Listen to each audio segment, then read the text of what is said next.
heart of every man craves a great adventure, but life doesn't usually feel that way. Jesus speaks of narrow gates and wide roads, but the masculine journey is filled with many twists and turns. So how do we keep from losing heart while trying to find the good way when life feels more like a losing battle than something worth dying for? Grab your gear and come on a quest with your band of brothers who will serve as the guides in what we call the masculine journey. The masculine journey starts here now. Welcome to the Masculine Journey. We are glad to have you with us on this beautiful spring day. Well, kind of beautiful, right? It's rainy sometimes, not rainy sometimes, but spring days are beautiful. The one thing I do appreciate, though, when we do get rain, especially in North Carolina, is it washes down the pollen. There you go. Yeah, because there's pollen everywhere. I've never seen so many yellow cars in my life. I'm just saying. Every spring. Yeah, it is. It is. But it's been nice this week to have some nice days along with some rainy days, and so we're just really glad to have you with us today and talking about patterns. As we talked about just a minute ago, spring has a pattern, right? You have rain, you have all you have snow, especially here in the NCAA tournament at some point that just finished up. You have all the pollen in the air. It's something you can expect every year, and so life has patterns, but Rodney, God's kind of laid on your heart that our walk has patterns as well. Yes. With my job, I deal a lot with patterns. I'm always talking to people about patterns of work, patterns of thought, and how we go about those, and changing from a unconscious habit, which might not be a good one, is the way we do our work, the way we think about and react and talk to other people and lead other people, and changing that into a very positive pattern of how we can actually interact and walk and talk and work together. And what that ends up leading into is also, for your faith walk, is how are we walking with God? We've seen so many examples where there's faithfulness in the Bible that we can glean from and work from. And it is in my personal life, and there is in my work life, So I just thought it was a topic that's, it's very wide-ranging, that can go many different directions for people. So I thought it might be good for us to kind of talk about what would be some good patterns of faith that we can go down today. So if we have patterns of faithfulness, what's that really look like in our life? Exactly. So what we have to do is, figure out for each one of us, what is my pattern of faithfulness? And also then there's going to be patterns of unfaithfulness, because we're going to walk in and out of those almost constantly. So from a scriptural standpoint, what's a good example that you guys can think of faithfulness, of somebody walking in faithfulness, so we can equate, to a story? David, clearly, he came up against Goliath because he believed, and he had faith that, God was going to be the victor in the fight. That would be my pick. Yeah. But then David also had patterns of unfaithfulness. Right. So it is good to see that we can go either way. Yeah, that whole Bathsheba thing. Yeah. Well, and later with his kids. Yeah. Right. And so even a man after God's own heart, right, as David was described, had both of those things in his walk and in his life. You sure did. Right. Yeah. And they led to different results. Exactly. So patterns of faithfulness tend to probably lead to better places, I'm assuming, in most cases in Scripture, than our patterns of unfaithfulness. Yeah.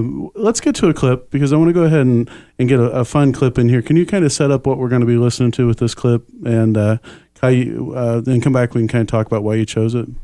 Yes, we have the Karate Kid, which everybody knows as the wax on, wax off scene. So I'm really not sure what more to set up other than that, because most people actually know it. So actually there's this pattern that he has to follow that goes from how he waxes cars and sands the floors to actually moves for him to learn karate.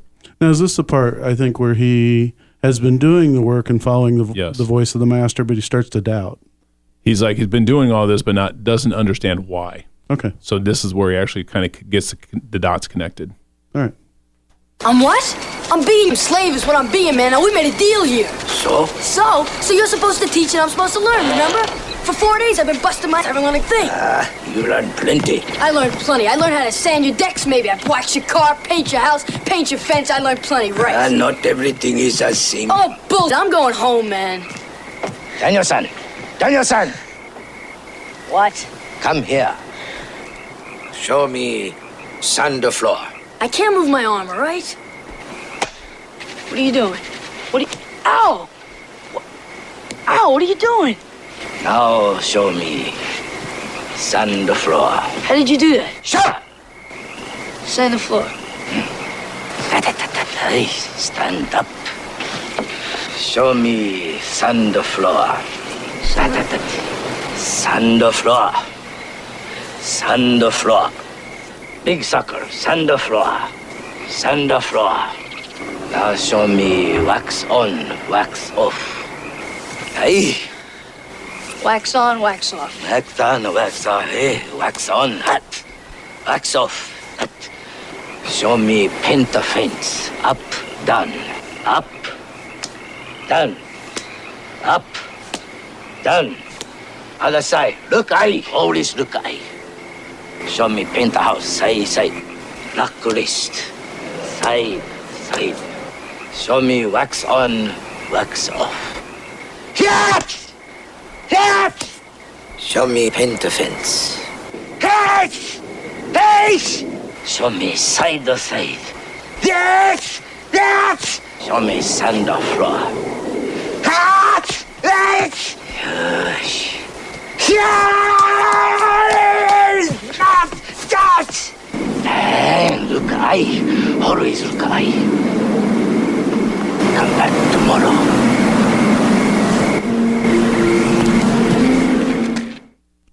Yeah, I wish I would have thought about that to show that clip to my kids a little bit more often. I would have got more done around the house. Yeah.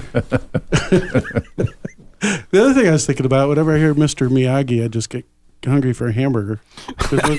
He was Arnold. He had Happy Days. He was. I don't know Completely why. different. Yeah. I never made that connection until this right now.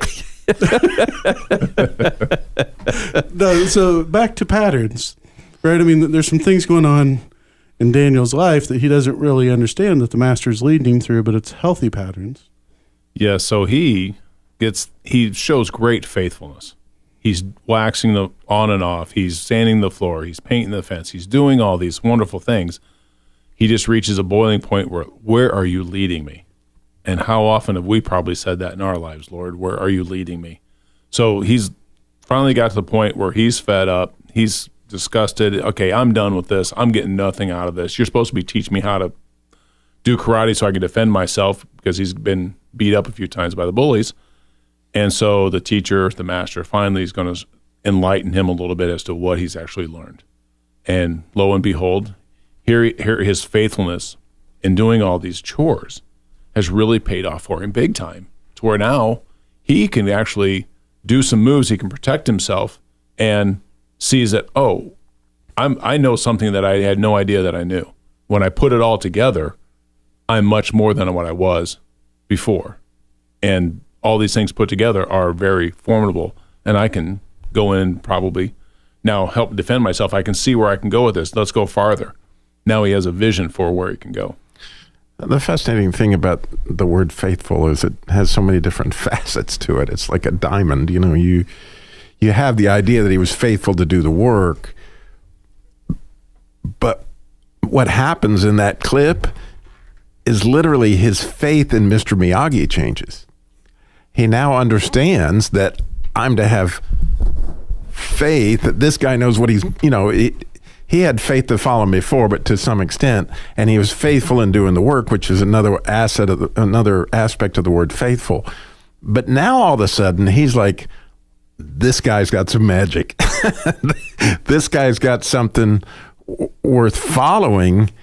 And when you correlate that to your faithfulness with God as you begin to do these same practices with Jesus, it's amazing to me, Jim, how often if you'll wax the floor, all of a sudden you'll see why he had you doing it. Yeah, and that's what just grabbed me, is he's doing what he is told to do out of obedience, but he doesn't see what the effect is. And what hit me with this is what he has learned, and you can't, if you're one of the 7 or 8 people that have never seen this movie, what he's learned is pretty much all the defensive moves. So he is blocking the blows that are being thrown at him. And I think God works that way too. He'll say, be obedient in this. But in doing that, we are learning our defense against our enemy. Well, and that's where you can kind of look at, he starts out with good intentions, and he has trust and in this case in the master, right? He has trust in the master that's leading, and then something enters in and says you can't really trust the heart of the master. And that's a lot of times what happens to us is we try to do things out of obedience, and then we start to hear that little voice of, is this really going to pay off? Is this really... I'm your slave. Yeah, exactly. Is there anything good going on here? One of the things that God reminded me of is a few years back, I was jumping around reading different books of the Bible, and I had read Genesis and got done with it, and instead of just moving on to whatever I decided to move on to, I was like, okay, God, what do we want to read next? And he's like, Genesis. I'm like, really? I just got done with Genesis. Let's move on to something else. He said, no, Genesis. So I went through and I learned a little bit more and kind of went through and got done. And for me, it was slow because I just read at lunchtime. And so, it took me a while to get through. And again, I learned more. And then we got done that time. And it's okay, God, what are we going to read now? And he's like, Genesis. I'm like, really? Are you kidding me? And the third time I went through, I wasn't really very happy about it, honestly. But the third time I went through, there was definitely some deeper learning. And there was just this big question that kind of surfaced that I'd been struggling with that I hadn't recognized, was in a passage where, it talks about God hardens Pharaoh's heart. And God had a nugget there for me because I struggled with that concept for a long time, to the point, I was kind of angry with God. Like, you hardened his heart, and then it took me about, I don't know, probably a month of prayer and time and just going, God, what happened there for him to help me kind of work through that? And so all those trips back through, yes, I learned little details and little history and little pieces, but he was after something in my heart that he knew it was there that I didn't catch the first 2 times. Right. And so it's pretty cool to go back and see that, that being obedient to that faithfulness helped him kind of unearth something, which would probably led me to a place of unfaithfulness. Right. Well, go to masculinejourneyradio.org to download podcasts. And Robbie, there's other cool ways to get it. You want to share that real quick on how that happens? Yeah, just tell Alexa, play the Masculine Journey Radio podcast, or your iPhone, say, Siri, play the Masculine Journey Radio podcast. But not right now. Do it after the show. Yeah. Hi, this is Sam with Masculine Journey. I'm here with my son Eli. We're going to talk about ways that you can help support the ministry. One way, you can go to smile.amazon.com. There's information on our website there on how to do that. Then you can go to facebook.com where you can click the donate button, or you can go to masculinejourneyradio.org. Once again, look for the donate button. Or if you want to mail something in, mail it to P.O. Box 550, Kernersville, North Carolina, 27285. What God does at Masculine Journey Radio Boot Camp. When I first got here, I was kind of closed off. Didn't really want to talk to anybody because I thought I was stupid. I didn't believe. I'm not going to lie to you. I feel like each person who spoke kind of chipped away at this feeling I was having and chipped away at this mask I was hiding behind. I've never heard anybody speak about God and Jesus and the way we're supposed to feel like you guys have this weekend.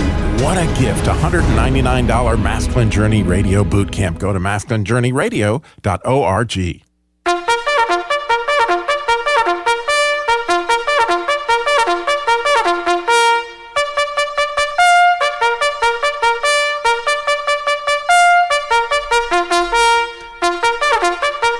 It's time to wake up, Robbie. That's a pattern. By all means, I am really glad that the Army has the pattern of getting up early because I need them on that wall. I want them on that wall.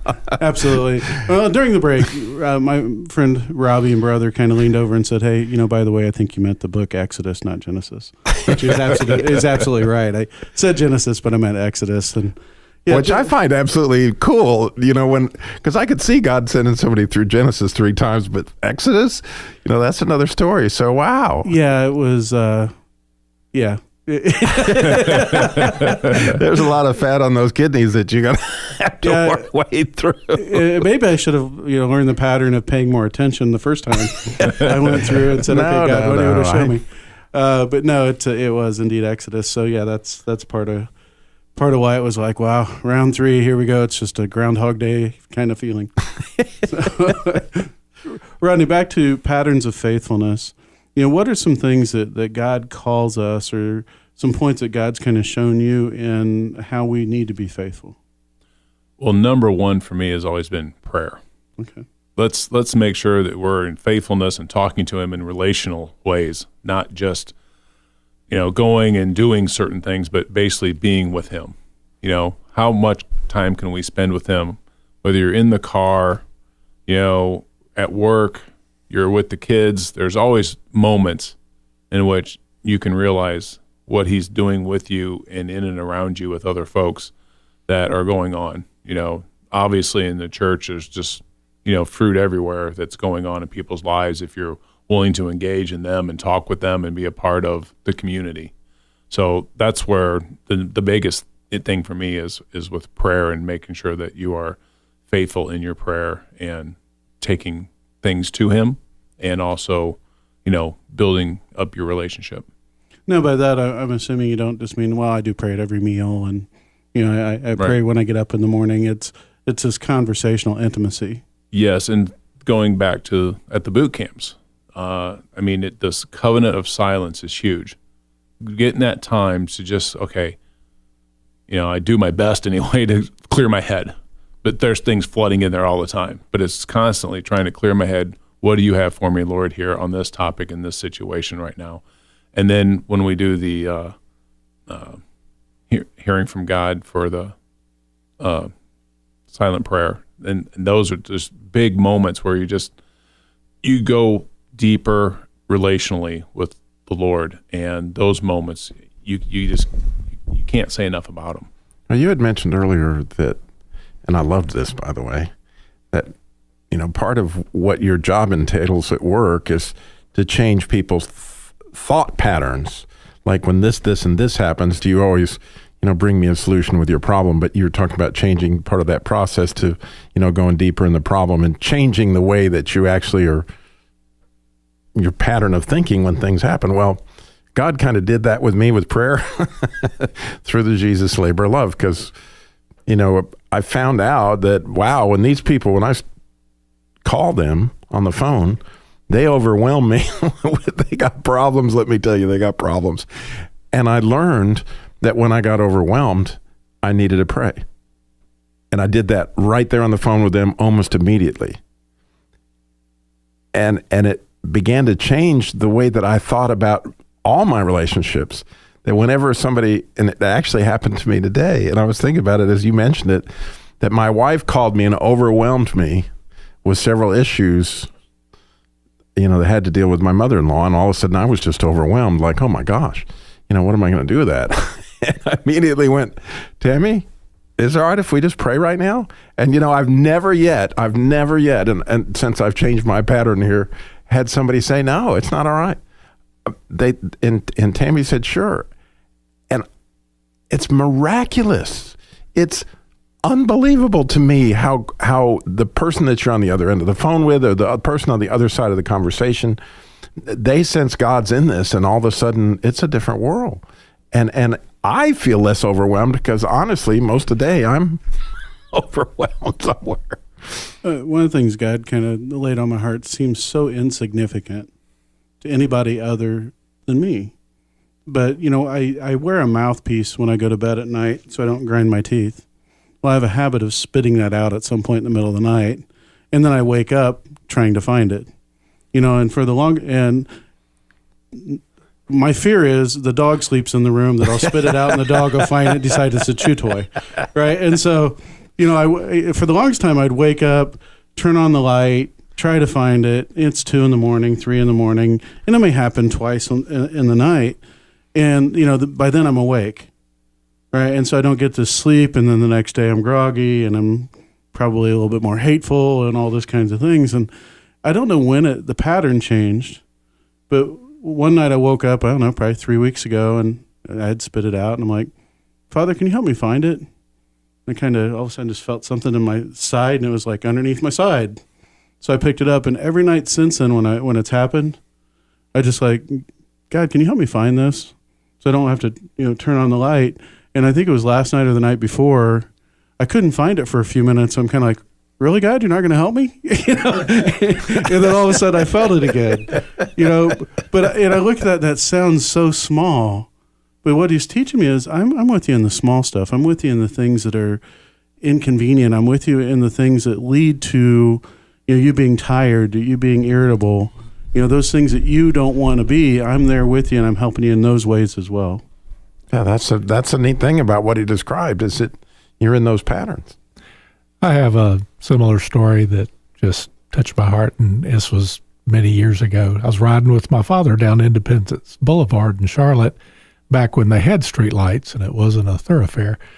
And I noticed that we had not caught a single red light. I said, wow, this is really weird. I don't think I've ever gone this far on Independence without a red light.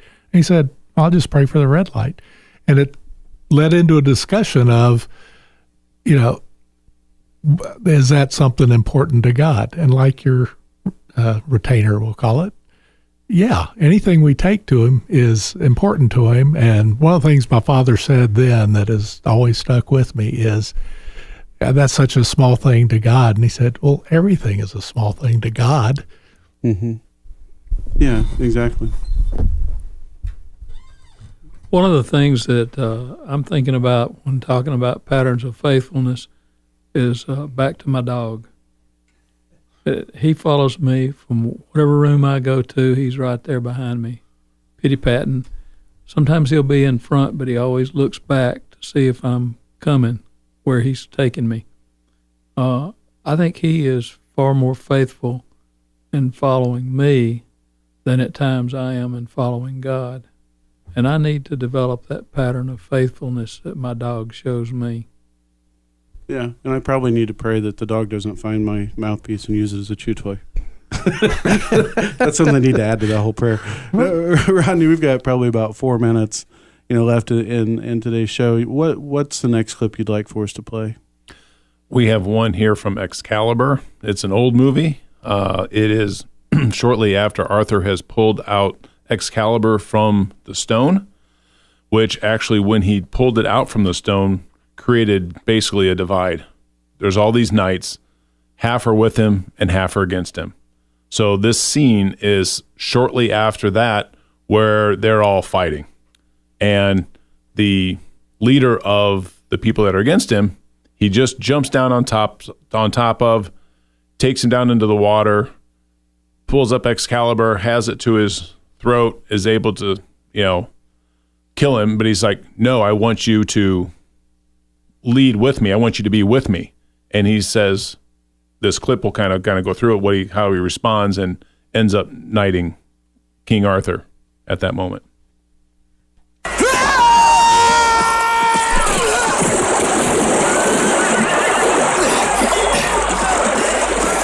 Swear faith to me, and you shall have mercy. I need battle lords such as you. A noble knight, swear faith to a squire. Never!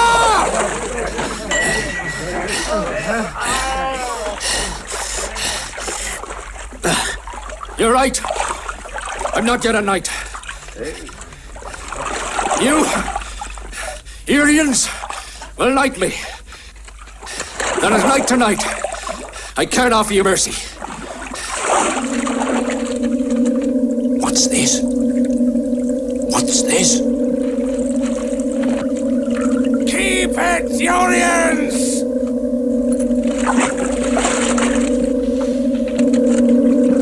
In the name of God, St. Michael and St. George, I give you the right to bear arms and the power to meet justice. That duty I will solemnly obey, as knight and king. I never saw this. Rise, King Arthur. I am your humble knight, and I swear allegiance to the courage in your veins. So strong it is, its source must be Uther Pendragon. I doubt you no more.